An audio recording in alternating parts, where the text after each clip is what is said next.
Hi, my name is Sarah, and today I'm going to be demonstrating a gait abnormality with excessive hip flexion or lack of hip extension. So for my gait, they're going to have trouble in a few phases. They're going to have trouble in loading response, mid stance, and terminal stance, especially because they're going to have trouble getting that hip extension. So if my right leg was affected, what you're going to see is when they walk, instead of walking and taking a nice long step and having that hip come back, what they're going to be doing is they're going to kind of take choppier, shorter steps, and they're going to be lifting this hip up more.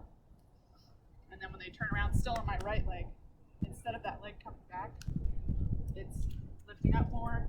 It's a lot shorter and choppier.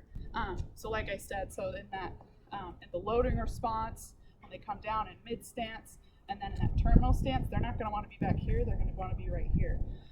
And with those phases, they're going to have trouble with weight acceptance and single limb support on that leg because it's putting a lot of stress on their quads and their hamstrings to keep to have their leg flexed, to have their knee and hip flexed so much more than it needs to be. Task accomplishments that are affected with this are going to be shock absorption, forward progression, and stability, like I was talking about. So they're going to have those shorter steps, so they're going to have trouble going forward. And potential causes for this could be a hip flexion contracture.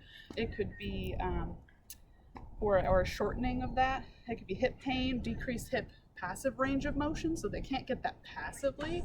Hip extension passive range of motion, so they can't even get that hip extension passively. How are they going to get it actively? Excessive knee flexion or excessive ankle dorsiflexion, those could cause problems up the chain too and make them start to lift up that hip more. So those are all the things that could affect this gait.